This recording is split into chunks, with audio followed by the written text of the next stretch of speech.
آج کہنے والے کہتے ہیں کہ حسبنا کتاب اللہ، ہمارے پاس کتاب اللہ کی کافی ہے، ہمیں کسی اور کی ضرورت نہیں، ہم کتاب اللہ کو خود دیکھیں گے، خود سمجھیں گے، اور خود دیکھ کر اور سمجھ کر جو ہمارے طریقہ سمجھ میں آئے گا اس پر چل پڑیں گے۔ یہ جو دعویٰ کیا جا رہا ہے یہ در حقیقت خود قرآن کریم کو نہ سمجھنے کا نتیجہ ہے۔ پہلی سورت میں، سورہ فاتحہ میں، اللہ تبارک و تعالیٰ نے واضح طور پر بیان فرما دیا کہ صراط مستقیم وہ نہیں ہے جو تم اپنے دماغ سے، اپنی سمجھ سے، اپنی سوچ سے قرآن کو دیکھ کر سمجھو۔ صراط مستقیم وہ ہے جس پر اللہ کے انعام منعم شدہ بندے کار بن رہے ہوں۔ اور کیا فرمایا؟ وَاتَّبِعْ سَبِيلَ مَنْ أَنَابَ إِلَيَّ، ان لوگوں کا راستہ اپناؤ، ان لوگوں کے پیچھے چلو جو مجھ سے رجوع کرنے والے ہیں۔ سبیل من اناب الی، وہاں پر بھی کتاب کا حوالہ نہیں دیا، وہاں پر بھی حوالہ دیا رجال کا حوالہ دیا، رجال اللہ کا حوالہ دیا۔ تو اس کا یہی وجہ ہے کہ حضرت نبی کریم سرور دو عالم صلی اللہ علیہ وسلم کے وقت سے لے کر آج تک دین کی صحیح تعبیر و تشریح جو متوارث چلی آئی ہے اس کا راستہ یہی تھا کہ صحابہ کرام نے حضور اقدس صلی اللہ علیہ وسلم کی صحبت حاصل کی اور اس کے نتیجے میں صحابی بن گئے۔ صحابی کے معنی کیا؟ صحابی کے معنی صحبت اٹھانے والا رسول اللہ صلی اللہ علیہ وسلم۔ اور حضرت شاہ اسماعیل شہید رحمۃ اللہ علیہ نے ایک بڑی پیاری بات فرمائی ہے۔ فرماتے ہیں کہ آج کل لوگوں میں دستور ہے کہ جب کسی بڑے کا تذکرہ کرتے ہیں، عالم کا تذکرہ کرتے ہیں تو بڑے لمبے چوڑے القاب لگائے جاتے ہیں اس کے ساتھ، کسی کے ساتھ صحیح، کسی کے ساتھ غلط، جیسے میرے ساتھ غلط القاب لگا دیے گئے۔ لیکن کسی کو امام کہا جاتا ہے، کسی کو فقیہ کہا جاتا ہے، کسی کو محدث کہا جاتا ہے، کسی کو قطب دوراں کہا جاتا ہے، خدا جانے کیا کیا القاب و آداب لوگوں نے بنا رکھے ہیں۔ لیکن آپ نے دیکھا ہوگا کہ حضرات صحابہ کرام رضی اللہ تعالیٰ عنہ اجمعین کو جب ذکر ہوتا ہے تو وہاں کوئی لقب نہیں لگاتا، کوئی امام ابو بکر نہیں کہتا، کوئی فخر المحدثین عمر بن الخطاب نہیں کہتا، کوئی شیخ الاسلام عثمان بن عفان نہیں کہتا، وہاں کوئی لقب نہیں لگاتا۔ کیوں نہیں لگاتے؟ بھئی بعد کے آنے والے جو ہیں ان کے ساتھ تو لمبے چوڑے لقب لگا رہے ہیں، اور جو صحابی وہ ہیں کہ وہ صحابہ کرام کے مرتبے کو کوئی بڑے سے بڑا ولی نہیں پہنچ سکتا۔ حضرت عبداللہ بن مبارک رحمۃ اللہ علیہ سے پوچھا گیا کہ حضرت معاویہ افضل تھے یا عمر بن عبدالعزیز افضل تھے؟ تو جواب میں فرمایا کہ تراب فی انف معاویہ خیر من الف عمر بن عبدالعزیز، معاویہ کی ناک میں جو مٹی حضور اقدس صلی اللہ علیہ وسلم کی صحبت میں گئی تھی وہ 1000 عمر بن عبدالعزیز سے افضل ہے۔ تو صحابی کو تو کوئی نہیں پہنچ سکتا، لیکن بعد کے لوگوں کے تو لمبے چوڑے القاب لگا رکھے ہیں اور صحابہ کے ساتھ کوئی لقب نہیں۔ کیا وجہ ہے؟ تو حضرت شاہ صاحب فرماتے ہیں کہ ارے وہ صحابہ کرام کو جب صحابی کہہ دیا تو ان کو کسی لقب وقب کی ضرورت نہیں۔ یہ القاب و آداب تو یہ ان لوگوں کے لیے ہیں جن میں اپنی ذات میں کوئی خوبی نہیں تھی تو اس واسطے دکھا دکھا کر اس کے ساتھ القاب لگا دیے گئے۔ اور وہ جو فارسی میں مصرع مشہور ہے کہ حاجت مشاطنیس روئے دل آرام را، جس کا چہرہ خوبصورت ہو اس کو سنگار پٹار کی ضرورت نہیں ہوتی، اس کو زیب و زینت کی ضرورت نہیں ہوتی، وہ بغیر سنگار کے بھی خوبصورت ہے۔ تو جب کسی کو کہہ دیا کہ یہ صحابی ہے تو سبھی کچھ کہہ دیا، پھر وہ محدث بھی ہے، پھر وہ مفسر بھی ہے، وہ شیخ الاسلام بھی ہے، وہ سبھی کچھ ہے جب اس کو صحابی کہہ دیا۔ صحابہ کا یہ مقام کس چیز سے پیدا ہوا؟ صحبت سے۔ نبی کریم سرور دو عالم صلی اللہ علیہ وسلم کی صحبت نصیب ہوئی، اس نے ان کو صحابی بنا دیا۔ صحابی بنانے کے معنی جامع الکمالات بنا دیا۔ اور پھر ان صحابہ نے تابعین کی تعلیم دی، ان کی تربیت کی، وہ تابعین بن گئے. تابعین کے بعد تبع تابعین آئے، وہ تبع تابعین بن گئے. یہ سلسلہ روز اول سے اسی طرح چلا آ رہا ہے اور انشاءاللہ قیامت تک اسی طرح جاری رہے گا. بیچ میں پتہ نہیں کتنے دانشور اٹھے ہیں اس پورے 1400 سال کے دوران، جنہوں نے یہی نعرہ لگایا کہ حسبنا کتاب اللہ، ہمیں رجال اللہ کی ضرورت نہیں، ہم تو کتاب اللہ کے پیرو ہیں اور کتاب ہی کی کو سمجھ کر کریں گے. اور اس کے نتیجے میں طرح طرح کے نظریات نے جنم لیا. معتزلہ پیدا ہو گئے، خوارج پیدا ہو گئے، کرامیہ پیدا ہو گئے، جہمیہ پیدا ہو گئے، قدریہ پیدا ہو گئے، جبریہ پیدا ہو گئے. اگر فرقوں کی تاریخ اٹھا کر دیکھو مسلمانوں کے عہد میں تو سینکڑوں فرقے پیدا ہوئے. وہ سب فرقے کیا تھے؟ حسبنا کتاب اللہ کہنے والے، کہ ہمیں بس کتاب چاہیے، رجال اللہ کی ہمیں فکر نہیں. لیکن انجام کیا ہوا؟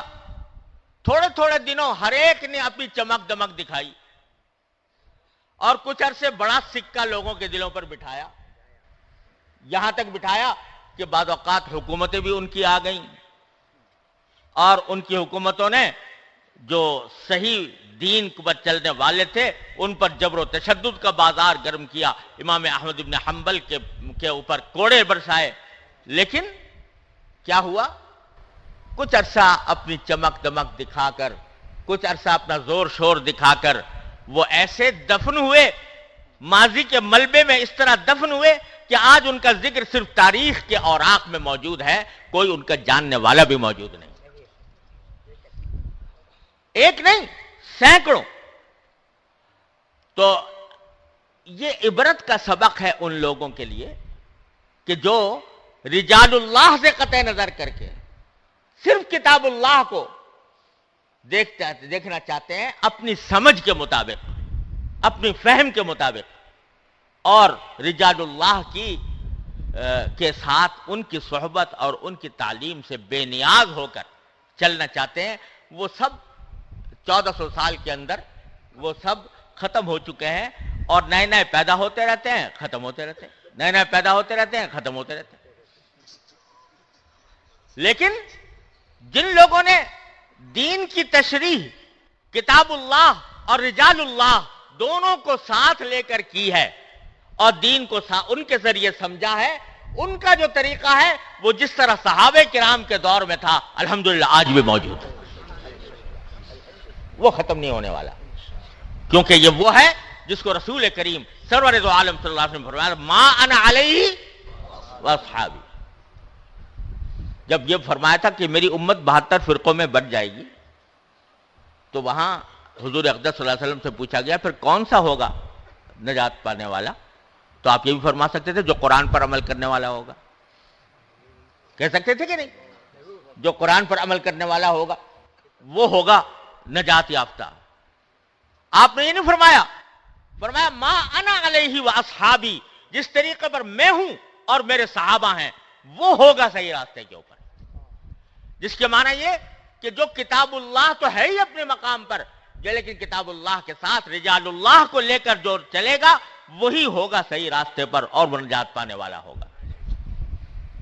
تو اللہ تبارک و تعالیٰ نے ہماری ہدایت کے 2 سلسلے عطا فرمائے ہیں اور اس میں افراط و تفریط جو ہے وہ انسان کو گمراہی میں لے جاتی ہے. کسی نے یہ نعرہ لگایا کہ کتاب اللہ کافی ہے، رجال اللہ کی ضرورت نہیں، اس کا انجام میں نے بتا دیا. کسی نے یہ نعرہ لگایا کہ ہمیں رجال اللہ چاہیے، کتاب کی ضرورت نہیں. یعنی ہم تو کچھ مقدس شخصیات سے وابستہ ہیں اور ہم جن کو مقدس سمجھتے ہیں ان کی تعظیم کریں گے، ان کی تکریم کریں گے اور ان کا ہی نام لیں گے، اور اس سے قطع نظر کہ کتاب اللہ کیا کہہ رہی ہے اور احادیث رسول اللہ صلی اللہ علیہ وسلم کیا فرما رہے ہیں، وہ دوسری گمراہی میں چلے گئے. لہذا اعتدال کا راستہ جو خود سورہ فاتحہ نے بتایا وہ یہ ہے کہ کتاب اللہ اور رجال اللہ دونوں کو ساتھ لے کر چلو، دین کی فہم میں بھی اور دین پر عمل کرنے کے طریقے میں بھی۔ اسی لیے ہمارے ہاں شروع سے یہ سلسلہ متوارث چلا آتا ہے کہ انسان کی اپنی اصلاح کے لیے یہ ضروری ہے کہ وہ کسی اللہ والے سے اپنا رشتہ جوڑے، اصلاحی تعلق قائم کرے، اور وہ اس کے امراض ظاہرہ اور باطنہ کی تشخیص کر کے اس کا علاج بتاتا ہے، اس کی اصلاح کرتا ہے۔ یہ جو نبی کریم سرور دو عالم صلی اللہ علیہ وسلم کے فرائض منصبی میں فرمایا گیا وَيُزَكِّيهِمْ، آپ اس لیے آئے ہیں تاکہ ان کا تزکیہ کریں، یعنی ان کو پاک صاف بنائیں۔ صرف تعلیم کتاب و حکمت پر اکتفا نہیں، بلکہ تعلیم دے دی، یعنی یتلو علیہم آیاتی، قرآن کریم کی آیتیں تلاوت فرما دی، یعلمہم الکتاب، کتاب کی تعلیم دے دی، حکمت والحکمہ، حکمت کی تعلیم دے دی۔ فرمایا اس پر بھی بس نہیں، بلکہ وَيُزَكِّيهِمْ۔ اب ایک اور چیز کی ضرورت ہے ساری تعلیم حاصل کرنے کے بعد، وہ کیا ہے کہ ان کے اخلاق کا تزکیہ کیا جائے۔ یعنی علم تو بے شک حاصل ہو گیا، لیکن علم حاصل کرنا تنہا کافی نہیں جب تک کہ کسی اللہ والے کی صحبت میں رہ کر اس علم کو اپنی زندگی میں رچایا بسایا نہ جائے۔ اور اسی کو حضرت حکیم علماء نے تعبیر فرمایا کہ کسی اللہ والے کی جوتیوں میں جا پڑو۔ اور یہ جو کہا نا جوتیوں میں جا پڑو، یہ ایسے ہی فضول نہیں کہہ دیا، مطلب یہ ہے کہ جب کسی سے تعلق اس قسم کا قائم کرو تو اس کو اپنے آپ کو اس کے اس طرح حوالے کر دو کہ اپنی رائے، اپنا گمان یہ اس کے آگے کوئی حقیقت نہ رکھتا ہو۔ قال را بگزار صاحب حال شو، پیش مردے کاملے پامال شو۔ تو یہ ہوتا ہے جس کے ذریعے انسان بنتا ہے۔ کورس تو لفظ ہی سکھاتے ہیں، اکبر مرحوم نے کہا، کورس یعنی تعلیم کے کورس تو لفظ ہی سکھاتے ہیں، آدمی بناتے ہیں۔ نہ کتابوں سے، نہ کالج سے، نہ زر سے پیدا، دین ہوتا ہے بزرگوں کی نظر سے پیدا۔ تو اس لیے بڑے بڑے علامہ وقت وہ سب کچھ پڑھ لینے کے بعد پھر جاتے ہیں حضرت نانوتوی رحمۃ اللہ علیہ کے پاس، حضرت حاجی امداد اللہ صاحب مہاجر مکی رحمۃ اللہ علیہ کے پاس۔ نانوتوی جیسا فیلسوف جس کے بارے میں اگر یہ کہا جائے تو بیجا نہیں ہوگا کہ وہ اگر کسی زندہ قوم میں پیدا ہوا ہوتا تو آج اس کے افکار اور اس کے فلسفے کے اوپر اکیڈمیاں قائم ہو چکی ہوتی، لیکن وہ حاجی امداد اللہ صاحب مہاجر مکی رحمۃ اللہ علیہ کے پاس جا رہے ہیں اپنی اصلاح کرانے کے لیے، اپنے امراض باطنہ کے علاج کے لیے، اور تقویٰ کی صحیح کیفیت حاصل کرنے کے لیے کہ تاکہ وہاں سے یہ نسبت حاصل ہو۔ اس لیے جاتے تھے کونوا مع الصادقین پر عمل کرنے کے لیے، رہ پڑو صادقین کے ساتھ اور ان سے اپنی اصلاح کراؤ، کیونکہ تزکیہ جس چیز کا نام ہے یعنی پاک صاف بنانا، وہ ظاہری پاکی یہ طہارت والی اور چیز ہوتی ہے، یعنی بدن کی پاکی، وہ ہے دل کی پاکی، کہ دل میں حسد نہ آئے، کسی سے بغض نہ آئے، جس میں دل میں تکبر نہ آئے، ریاکاری نہ آئے۔ یہ امراض باطنہ ہیں جو انسان کو کھوکھلا کر دیتے ہیں روحانی اعتبار سے۔ اس کے لیے بعض اوقات تھوڑے پاپڑ بیلنے پڑتے ہیں، اور حضرات صحابہ کرام رضی اللہ تعالیٰ عنہ اجمعین نے جو مکی زندگی گزاری، اس مکی زندگی میں کیا تھا؟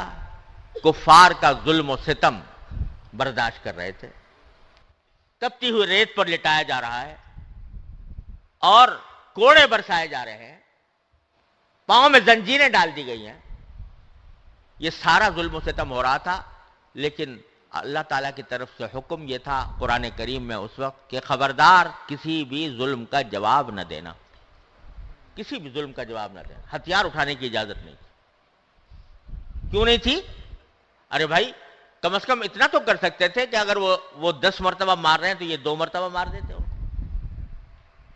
کسی اپنے مخالف کو، اپنے دشمن کو کے اوپر کچھ ہاتھ اٹھا سکتے تھے، اپنی استطاعت کی حد تک اپنا بچاؤ کر سکتے تھے. لیکن حکم ہے کہ نہیں، مار کھاتے جاؤ اور پٹتے جاؤ، ہاتھ نہ مت اٹھانا. یہ پورا 13 سال کا عرصہ جو مکہ مکرمہ میں گزرا، اس میں کوئی ہاتھ اٹھانے کی، ہتھیار اٹھانے کی اجازت نہیں تھی. حضرات علماء کرام نے فرمایا کہ اس کی حکمت یہ تھی کہ اس دار زمانے میں ان کو ایک زبردست مجاہدے سے گزارا جا رہا تھا. اس مجاہدے کے اندر اپنے نفس کا جو بت ہے وہ توڑا جا رہا تھا. اس میں تکبر ختم ہو رہا تھا، اس میں عجب ختم ہو رہا تھا، اس میں فنائیت آ رہی تھی، اس میں عبدیت آ رہی تھی، اس میں تواضع آ رہی تھی. جب 13 سال مجاہدوں کی چکی میں پسنے کے بعد اخلاق کا تزکیہ ہو گیا، اب ان کو مدینہ منورہ کی ریاست حوالے کی گئی. تو در حقیقت ہر شخص کو اپنے ان باطنی امراض کا علاج کرنے کے لیے ضرورت ہوتی ہے ایک خاص طریقے سے گزرنے کی، جس کے لیے فرمایا گیا کہ کونوا مع الصادقین، ان کے ساتھ رہو، ان کی صحبت اٹھاؤ. تو میں جیسے عرض کر رہا تھا، یہ نسخہ میرے لیے، آپ کے لیے، ہر شخص کے لیے ہے، چاہے وہ عالم ہو، جاہل ہو، تعلیم یافتہ ہو، تعلیم یافتہ نہ ہو، کیسا بھی انسان ہو. راستہ اس کا یہ ہے کہ کسی اللہ والے سے، کسی متبع سنت بزرگ سے رابطہ قائم کرے، اور رابطہ قائم کر کے اس سے اپنی اصلاح کرانے کی کوشش کرے. اسی سے تقویٰ حاصل ہوگا. اب یہاں ایک سوال کا اور جواب دے دوں. بعض اوقات دلوں میں یہ سوال پیدا ہوتا ہے کہ بھئی کہاں سے لائیں وہ اللہ والا؟ کہنے والا تو کہہ گیا کہ خدا بندہ یہ تیرے سادہ دل بندے کدھر جائیں کہ سلطانی بھی عیاری ہے، کہ درویشی بھی عیاری ہے، سلطانی بھی عیاری. تو جائیں کہاں، کس کے پاس جا کر اصلاح کرائیں؟ تو میرے والد ماجد حضرت مولانا مفتی محمد شفیع صاحب قدس اللہ تعالی سرہ اس کے جواب میں فرمایا کرتے تھے کہ ارے بھائی، پہلی بات تو یہ ہے کہ آج لوگ یہ کہتے ہیں کہ بھئی کہاں سے لائیں. وہ اس لیے کہتے ہیں کہ خود عمل کے کس اسفل السافلین میں ہوں، لیکن اپنے لیے شیخ چاہتے ہیں جنید بغدادی اور شیخ عبد القادر جیلانی. یعنی جب شیخ کی تلاش کرنے کا وقت آتا ہے تو چاہتے ہیں کہ ہمیں شیخ عبد القادر جیلانی زندہ ہو کے آ جائے تو ہم ان سے اصلاح کرائیں گے، اور جنید بغدادی زندہ ہو کے آ جائیں تو ان سے اصلاح کرائیں گے.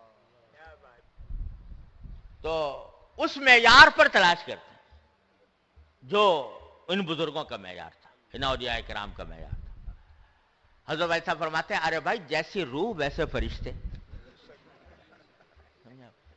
تم جیسے ہو تو تمہاری اصلاح کے لیے الحمدللہ ہر دور میں مل جائیں گے. اور اس کی دلیل امام رازی رحمۃ اللہ علیہ نے اپنی تفسیر کبیر میں فرمائی ہے، اسی آیت کے تحت، کہ جو اللہ تعالیٰ نے فرمایا کہ صادقین کے ساتھ ہو جاؤ. حضرت امام رازی رحمۃ اللہ علیہ اس کی تفسیر میں فرماتے ہیں کہ اس سے معلوم ہوتا ہے کہ صادقین قیامت تک باقی رہیں گے. کیوں؟ اس لیے کہ اللہ تعالیٰ کسی ایسی بات کا حکم نہیں دے سکتے جس پر عمل کرنا انسان کے بس سے باہر ہو. تو اگر یہ کہا جائے کہ اللہ تعالیٰ کہہ تو رہے ہیں کہ صادقین کے ساتھی بن جاؤ، لیکن صادقین اللہ میں نے ختم ہی کر دیے دنیا سے، تو پھر گویا اللہ نے ایک ایسی بات کا مکلف فرما دیا جو انسان کی طاقت سے باہر ہے، جو اللہ جل جلالہ سے ممکن نہیں.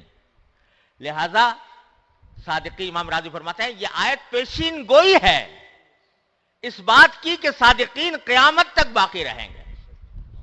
البتہ ظاہر ہے کہ معیار کا فرق ہوتا رہتا ہے. خیر القرون قرنی ثم الذین یلونہم ثم الذین یلونہم، فرق تو ہوتا رہتا ہے. اب تم تو ہو آخر القرون کے اندر اور کہتے ہیں مجھے شیخ چاہیے خیر القرون کا، اس کے بغیر میں کسی کو مانوں گا نہیں، تو پھر وہ تو کبھی ملے گا بھی نہیں. جس قرن میں تم ہو اس قرن کے معیار کے مطابق صادقین انشاءاللہ موجود رہیں گے. ہاں تلاش کرنے کی بات، تلاش کرنے کی بات. اور اس پر پھر حضرت والد ماجد رحمۃ اللہ علیہ ایک بات فرمایا کرتے تھے کہ ارے بھائی آج ملاوٹ کا دور ہے، کوئی آٹا خالص نہیں ملتا، گھی خالص نہیں ملتا، تیل خالص نہیں ملتا، دودھ خالص نہیں ملتا، ملاوٹیں ہیں. لیکن جب کبھی خالص چیز تلاش کرنا چاہتے ہو تو خوب تلاش جستجو کر کے پتہ لگاتے ہو کہ فلاں جگہ فلاں دکان پر خالص گھی ملتا ہے اور فلاں دکان کے اوپر خالص آٹا ملتا ہے. تلاش کرنے سے مل جاتا ہے. ایسا نہیں ہوا کہ بھئی کہہ کے بیٹھ گئے ہو کہ بھئی ملاوٹ کا زمانہ ہے، آج کل تو خالص چیز ملتی نہیں، خالص آٹا نہیں ملتا تو اب آٹا نہیں کھائیں گے، بھوس کھا لیا کریں گے.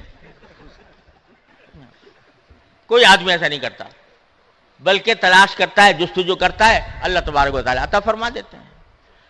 تو فرماتے ہیں بھائی ایسے ہی شیخ بھی خالص نہیں ملتا، تو لیکن اگر تلاش کرنے والے کو مل جاتا ہے اور ضرور ملے گا، بشرطے کہ یہ تھا. میں والد ماجد تو ایک مرتبہ فرمانے لگے، ایک صاحب ان سے کہنے لگے حضرت والد صاحب رحمۃ اللہ علیہ سے کہ حضرت زمانہ ایسا آ گیا ہے کہ کوئی ملتا ہی نہیں، کہاں جا کے بیٹھے ہیں کسی کے پاس، کس کی صحبت اختیار کریں. تو حضرت والد صاحب نے فرمایا کہ تمہیں اور کوئی نہیں ملتا تو اپنے مسجد کے مؤذن کے پاس جا کر بیٹھا کرو، اس سے فائدہ ہوگا تمہیں. کیونکہ وہ 5 وقت اللہ کا کلمہ بلند کرتا ہے. اس کے پاس جا کر بیٹھو گے اس نیت سے کہ اللہ تعالیٰ میری اصلاح فرمائے، اس سے تمہیں فائدہ پہنچے. تو بھائی یہ دین صحبت سے پھیلا ہے اور اس صحبت کا اختیار کرنا انتہائی ضروری ہے اور یہ ہم سب کے لیے ضروری ہے. تو پیغام آج کے اجتماع کا یہ ہے کہ اللہ تبارک و تعالی ہمیں اہل اللہ کی صحبت سے سرفراز فرمائے، ان کے صحبت میں بیٹھنے، ان سے دین سیکھنے، ان سے دین پر عمل کرنے کا طریقہ سیکھنے کی توفیق عطا فرمائے. بس یہ اگر یہ فائدہ حاصل ہو گیا اس ماشاءاللہ اس بڑے اجتماع سے کہ ہمارے دلوں میں اس کی اہمیت پیدا ہو گئی اللہ والوں کے ساتھ تعلق قائم کرنے کی، تو انشاءاللہ یہ بڑا اجتماع بڑا کامیاب ہے. اللہ تبارک و تعالی ہم سب کو اس کی توفیق عطا فرمائے. وآخر دعوانا الحمدللہ رب العالمین.